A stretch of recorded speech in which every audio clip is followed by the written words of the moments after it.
Everyone welcome to my YouTube channel. So आज के video में हम लोग करने वाले हैं नर्सिंग एप्टीट्यूड के इम्पॉर्टेंट PYQs जो कि पिछले साल एग्ज़ाम में आ चुके हैं और ये आपके एग्ज़ाम के लिए बहुत ज़्यादा इम्पॉर्टेंट है। तो चलिए वीडियो शुरू करते हैं। तो हमारा पहला क्वेश्चन है, the first and primary point of contact और communication among the patient and the medical professional in a medical department और हॉस्पिटल इज़। तो मतलब जो पेशेंट है उसका किसी भी डॉक्टर के साथ पहला और जो प्राइमरी कांटेक्ट होता है वो कहाँ पे होता है। तो ऑप्शन देख लेते हैं, OT, OPD, एक्सरे रूम और MRD। तो इसके लिए आपका आंसर हो जाएगा OPD, क्योंकि कोई भी पेशेंट अगर पहले आएगा तो वो OPD में आएगा, उसके बाद वो अपना पर्चा कटवा के तब डॉक्टर से मिलेगा, उसको अपनी प्रॉब्लम बताएगा। सो नेक्स्ट क्वेश्चन है आपका, फुल फॉर्म ऑफ OPD। तो OPD का फुल फॉर्म क्या होता है। ऑप्शन है over patient door, out patient door, out patient department और ओवर पेशेंट डिपार्टमेंट। तो इसके लिए आपका आंसर हो जाएगा आउट पेशेंट डिपार्टमेंट। OPD का फुल फॉर्म होता है out patient department. Next question है, a person who is hospitalized overnight for several days और वीक्स इज़ नोन एज। एक व्यक्ति है जो कि हॉस्पिटलाइज्ड है या तो एक दिन के लिए या फिर कई दिनों के लिए या फिर कई सप्ताह के लिए, तो उस पेशेंट को हम क्या कहेंगे। ऑप्शंस है आउट पेशेंट, इन पेशेंट, डॉक्टर और वार्ड बॉय। तो देखिए डॉक्टर और वार्ड बॉय तो नहीं कहेंगे। अब आपके दो ऑप्शन बचे, आउट पेशेंट और इन पेशेंट। वो इन पेशेंट हम कहेंगे, इसका ऑप्शन होगा इन पेशेंट, क्योंकि वो पेशेंट एडमिट है हॉस्पिटल में और वो एक दिन के लिए एडमिट हो या 2 दिन के लिए, पर वो एडमिट हुआ है, इसलिए हम उसको इन पेशेंट बोलेंगे। नेक्स्ट क्वेश्चन है, a person who is not hospitalized for 24 hours और longer but attends the hospital for care और ट्रीटमेंट और इन्वेस्टिगेशन एट द क्लिनिक और हॉस्पिटल इज़ नोन एज। मतलब एक व्यक्ति है जो हॉस्पिटलाइज्ड नहीं है 24 घंटे के लिए या फिर उससे ज़्यादा के लिए हॉस्पिटलाइज्ड नहीं है, लेकिन वो हॉस्पिटल में आता है क्योंकि उसको ट्रीटमेंट करवाना है और कुछ इन्वेस्टिगेशंस करवानी है, कोई भी क्लिनिकल इन्वेस्टिगेशन। तो उस पेशेंट को हम क्या कहेंगे। ऑप्शन है आउट पेशेंट, इन पेशेंट, डॉक्टर और वार्ड बॉय। तो उसको हम डॉक्टर और वार्ड बॉय तो नहीं कहेंगे, उसको हम कहेंगे इन पेशेंट, क्योंकि इन पेशेंट नहीं, आउट पेशेंट। उसको हम आउट पेशेंट कहेंगे क्योंकि वो हॉस्पिटल में एडमिट नहीं है, उसको जो भी प्रॉब्लम है वो आता है, दिखाता है और चला जाता है, रुकता नहीं है हॉस्पिटल में, एडमिट नहीं हो रहा है, इसलिए हम उसको कहेंगे आउट पेशेंट। नेक्स्ट क्वेश्चन है, a unit of a hospital or a healthcare facility where patients are admitted for medical conditions that require appropriate care and attention is known as। मतलब हॉस्पिटल और हेल्थ केयर की एक ऐसी unit जहाँ पे patient जो है एडमिट हो रहे हैं ताकि उनको सारी फैसिलिटीज़ मिल सकें और अप्रोप्रिएट केयर मिल सके, तो उस डिपार्टमेंट को हम क्या कहेंगे। ऑप्शन ए है OPD, IPD, x ray and APD। तो इसके लिए आपका आंसर हो जाएगा IPD। जब जो पेशेंट है हॉस्पिटल में एडमिट होगा तो उसको हाँ ये हो सकता है कि उसको उसकी प्रॉब्लम के हिसाब से वार्ड में शिफ्ट किया जाए कि कौन सी प्रॉब्लम क्या दिक्कत है तो उसको किस वार्ड में शिफ्ट किया जाए, वो हो सकता है। लेकिन उस पेशेंट को जिस डिपार्टमेंट में रखेंगे उसको IPD बोलेंगे, यानी कि इन पेशेंट डिपार्टमेंट, क्योंकि इन पेशेंट डिपार्टमेंट उसी को बोलते हैं जब पेशेंट एडमिट होता है। नेक्स्ट क्वेश्चन है आपका, the department of a hospital responsible for the provision of medical and surgical care to the patient arriving at the hospital in need of immediate care is known as। मतलब एक patient है जो कि hospital में आ रहा है क्योंकि उसको कोई भी मेडिकल या सर्जिकल केयर चाहिए और उसको तुरंत चाहिए, तो ऐसे मतलब जो भी उसको चाहिए तो उस डिपार्टमेंट को हम क्या बोलेंगे। ऑप्शन ए है OPD, TPD, emergency and IPD। तो जब पेशेंट को इमीडिएट केयर चाहिए तो उसे हम बोलेंगे इमरजेंसी। जब पेशेंट ज़्यादा क्रिटिकल कंडीशन में होते हैं या फिर उनको तुरंत केयर की ज़रूरत होती है तो उस टाइम पे हम उनको इमरजेंसी में मतलब एडमिट करते हैं। जब उनकी कंडीशन नॉर्मल हो जाती है तो उन्हें हम वार्ड में शिफ्ट कर देते हैं, या फिर अगर वो बिल्कुल ठीक है तो फिर हम उनके मतलब डिस्चार्ज कर देते हैं। सो नेक्स्ट क्वेश्चन है आपका, the unit of the hospital concerned with the treatment of injuries, disease and other disorder by manual and instrumental means is known as. मतलब हॉस्पिटल का एक ऐसा यूनिट जिसमें इंजरी या फिर डिसीज़ या किसी भी डिसऑर्डर का ट्रीटमेंट किया जाता है या तो मैनुअल या फिर किसी भी इंस्ट्रूमेंट का यूज़ करके। मैनुअल का मतलब होता है हाथों से, तो उस यूनिट को हम क्या कहेंगे? ऑप्शन ए है OPD, neonatal care department, surgical department, IPD. तो इसके लिए आपका आंसर हो जाएगा सर्जिकल डिपार्टमेंट। तो उसको हम सर्जिकल डिपार्टमेंट क्यों कहेंगे? क्योंकि पेशेंट को इंजरी है या फिर कोई भी डिसऑर्डर है जहाँ पे हम किसी मतलब या तो हम हाथों से उसका इलाज कर रहे हैं या फिर हम इंस्ट्रूमेंट का यूज़ कर रहे हैं, तो उस डिपार्टमेंट को हम बोलेंगे सर्जिकल डिपार्टमेंट या फिर सर्जरी डिपार्टमेंट। नेक्स्ट क्वेश्चन है आपका, a hospital ward specialised in the care of patients with heart attacks, unstable angina, cardiac dysrhythmia and various other cardiac condition is known as. तो एक ऐसा मतलब पेशेंट है जिसको हार्ट से रिलेटेड प्रॉब्लम्स हैं, जैसे कि अनस्टेबल एंजाइना हो गया, कार्डियक डिसएरिथमिया हो गया और कार्डियक कंडीशन, मतलब कोई भी कार्डियक यानी कि हार्ट से रिलेटेड प्रॉब्लम है, तो उसे हम कहाँ पे मतलब एडमिट करेंगे? तो ऑप्शन ए है physical medicine, pulmonary unit, CCU and NICU. तो इसके लिए आपका आंसर हो जाएगा सीसीयू। सीसीयू का फुल फॉर्म होता है कोरोनरी केयर यूनिट, और कोरोनरी शब्द का मतलब ही होता है हार्ट। नेक्स्ट क्वेश्चन है आपका, a unit in hospital that provides care for patients with a wide range of life-threatening condition and provide intense monitoring condition is known as। मतलब एक ऐसा यूनिट वार्ड में, हॉस्पिटल में एक ऐसा यूनिट जहाँ पे हम पेशेंट को एडमिट करते हैं, उसकी लाइफ थ्रेटनिंग कंडीशंस को देखते हुए इंटेंस मॉनिटरिंग करनी होती है, और जिसको a wide range of life threatening मतलब उसको बहुत ज़्यादा दिक्कत है, किसी एक ऑर्गन से रिलेटेड नहीं, उसको मल्टीपल ऑर्गन से रिलेटेड दिक्कत है, तो उसे हम किस वार्ड में शिफ्ट करेंगे या फिर किस यूनिट में शिफ्ट करेंगे? तो ऑप्शन है physical medicine, intensive care unit, CCU यानी कि coronary care unit, NICU neonatal care unit. तो उसको हम शिफ्ट करेंगे इंटेंसिव केयर यूनिट यानी कि आईसीयू में, क्योंकि उसको मल्टीपल ऑर्गन से दिक्कत है, तो आईसीयू में सारी मशीनें एक साथ होती हैं जहाँ पे सारी मॉनिटरिंग एक साथ की जा सकती है।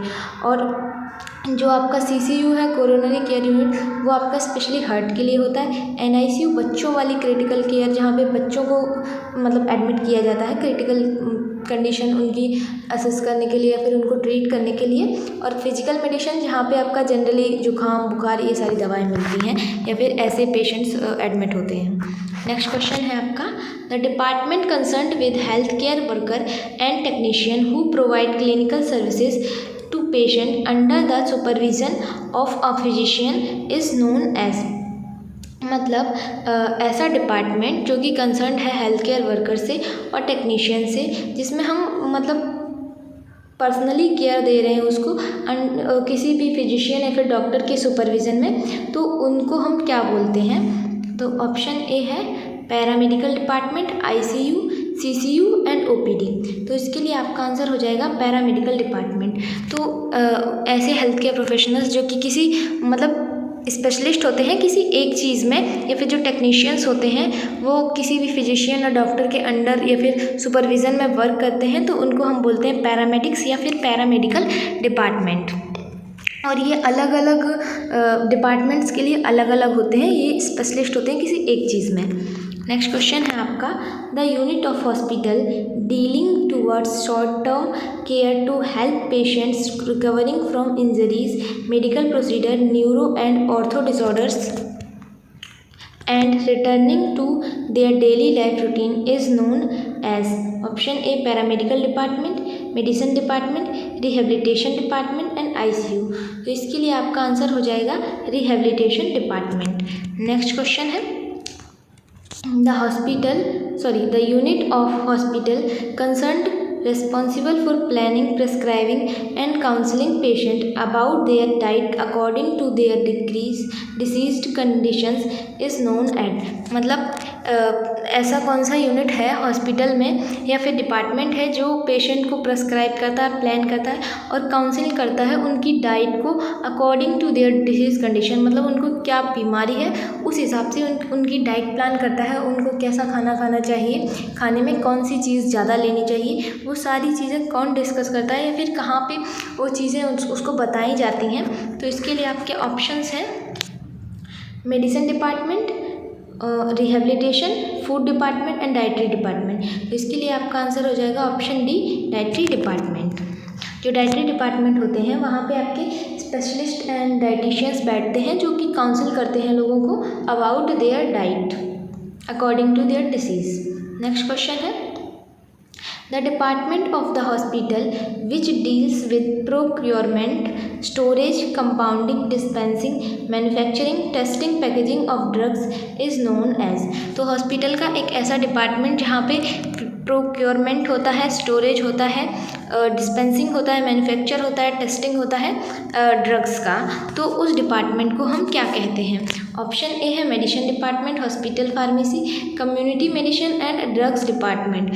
तो क्योंकि ये हॉस्पिटल का है और ड्रग्स से रिलेटेड है तो उसे हम बोलेंगे हॉस्पिटल फार्मेसी। नेक्स्ट क्वेश्चन है आपका the unit of hospital involve in several imaging operation such as CT scan, MRI, x rays, ultrasound ETC required during diagnosis and treatment of disease is known as. मतलब hospital का एक ऐसा unit जिसमें MRI, CT scan, x ray, ultrasound ये सारे मतलब test होते हैं किसी भी डिजीज़ को ट्रीट और डायग्नोस करने के लिए, तो वो कहाँ पे होते हैं। तो ऑप्शन ए है आपका nursing department, hospital department, radiology department and drugs department. तो इसके लिए आपका आंसर हो जाएगा ऑप्शन सी यानी कि रेडियोलॉजी डिपार्टमेंट। नेक्स्ट क्वेश्चन है आपका a facility with in a hospital, a facility within a hospital where surgical operations are carried out in an aseptic environment is known as। मतलब एक ऐसा hospital का unit या फिर कोई ऐसी फैसिलिटी जहाँ पे क्या होता है सर्जिकल ऑपरेशंस होते हैं और एक असेप्टिक इन्वायरमेंट मतलब जहाँ पे कोई भी माइक्रोब्स नहीं है, पूरा स्टेराइल एरिया है, तो उस एरिया को हम क्या कहते हैं। ऑप्शन ए है x ray room, OT, OPD and ICU। तो इसके लिए आपका आंसर हो जाएगा ऑप्शन बी यानी कि OT का फुल फॉर्म होता है ऑपरेशन थिएटर। मतलब ऑपरेशन थिएटर एक ऐसी जगह होती है जहाँ पे पूरा स्टेराइल इन्वायरमेंट होता है और उस स्टेराइल इन्वायरमेंट में ही कोई सर्जिकल प्रोसीजर करते हैं, जिससे कि वहाँ पे कोई मतलब जैसे माइक्रोब्स होगा तो कोई भी हम सर्जिकल प्रोसीजर करेंगे तो वो ह्यूमन बॉडी के अंदर जाने का खतरा रहता है या फिर वहाँ पे वो प्रोसीजर में इन्वॉल्व होकर वो माइक्रोब्स कुछ और रिएक्शन कर सकते हैं। तो स्टेराइल एरिया होता है जहाँ पे हम कोई सर्जरी या फिर कोई भी सर्जिकल प्रोसीजर करते हैं तो उसे हम बोलते हैं OT यानी कि ऑपरेशन थिएटर। नेक्स्ट क्वेश्चन है the department that deals with admitted patients suffering from neurological problems is known as. तो ऐसा यूनिट हॉस्पिटल का या फिर ऐसा डिपार्टमेंट जहाँ पे ऐसे पेशेंट्स एडमिट होते हैं जिनको न्यूरोलॉजिकल प्रॉब्लम्स होती हैं यानी कि माइंड से रिलेटेड प्रॉब्लम्स होती हैं, तो उस डिपार्टमेंट को हम क्या कहते हैं। ऑप्शन ए है cardiac department, neurology department, C histology department and D pulmonary department. तो उसको हम बोलेंगे न्यूरोलॉजी डिपार्टमेंट। कार्डियक डिपार्टमेंट में हार्ट के पेशेंट्स को हम एडमिट करते हैं। हिस्टोलॉजी डिपार्टमेंट में ऐसे पेशेंट्स को जिनको किसी बॉडी मतलब टिश्यूज से रिलेटेड कोई प्रॉब्लम है या फिर कहीं पे नेक्रोसिस वगैरह हो रहा है, नेक्रोसिस मतलब सेल डेथ हो रही है या फिर कोई बॉडी एक्स्ट्रा मतलब टिश्यू ग्रो हो रहे हैं, तो उसको हम हिस्टोलॉजी डिपार्टमेंट में एडमिट करते हैं। और पल्मोनरी यूनिट में हम लंग्स से रिलेटेड कोई प्रॉब्लम है तो उनको एडमिट करते हैं। नेक्स्ट क्वेश्चन है आपका the department that deals with admitted patient suffering from cancer is known as. तो ऐसा डिपार्टमेंट जहाँ हम ऐसे पेशेंट्स को एडमिट करते हैं जो कैंसर से सफ़र कर रहे होते हैं, तो उस डिपार्टमेंट को क्या बोलते हैं हम। ऑप्शन ए है bronchiology department, neurology department, histology department and the oncology department. तो इसके लिए आपका आंसर हो जाएगा ऑन्कोलॉजी डिपार्टमेंट, क्योंकि जो ऑन्को वर्ड है वो रिलेटेड है डायरेक्टली कैंसर से। और जैसे कि ये ऑन्कोलॉजी डिपार्टमेंट है तो इसका मतलब हो गया ऐसा डिपार्टमेंट जहाँ पे कैंसर का ट्रीटमेंट होता है या फिर कैंसर के पेशेंट्स जो है वो एडमिट होते हैं। नेक्स्ट क्वेश्चन है आपका The department that caters to the needs and discipline of the staff nurses in the hospital and is the office of all the nursing directors of managers in each department of the hospital is known as। मतलब ऐसा एक department जो nurses को guide करता है या फिर उनको बताता है कि मतलब जिसे बोलते हैं ना कि कौन सी, जैसे कोई नर्स है उसकी कौन से डिपार्टमेंट में ड्यूटी लगनी है, या फिर सारी जो स्टाफ नर्सेस होती हैं वो कहाँ काम करेंगी, उनका काम कैसे इवनिंग में मॉर्निंग में, तो वो सब कौन डिसाइड करता है, उस डिपार्टमेंट को हम क्या कहते हैं। ऑप्शन ए है neurology department, nursing administration, C paramedical department and D biomedical department. तो इसके लिए आपका आंसर हो जाएगा नर्सिंग एडमिनिस्ट्रेशन। तो जो हॉस्पिटल्स होते हैं उनमें कुछ जो स्टाफ नर्सेस होती हैं, फिर उनके ऊपर कुछ सीनियर इंचार्ज नर्सेस होती हैं, और जो सबसे हेड होता है हॉस्पिटल में नर्सेस में, उनको हम मैट्रन बोलते हैं। नेक्स्ट क्वेश्चन है the department that investigates and treats problems relating to the female urinary tract and reproductive organ is known as. तो एक ऐसा डिपार्टमेंट जो इन्वेस्टिगेट और ट्रीटमेंट करता है फीमेल के यूरिनरी ट्रैक्ट रिलेटेड प्रॉब्लम और रिप्रोडक्टिव ऑर्गन से कोई अगर प्रॉब्लम है तो उससे जो उसका जो ट्रीटमेंट होता है या फिर उसका जहाँ पे इन्वेस्टिगेशन होती है तो उस डिपार्टमेंट को हम क्या कहते हैं। Option A urology, nephrology, haematology and gynaecology. इसके लिए आपका आंसर हो जाएगा गायनिकोलॉजी।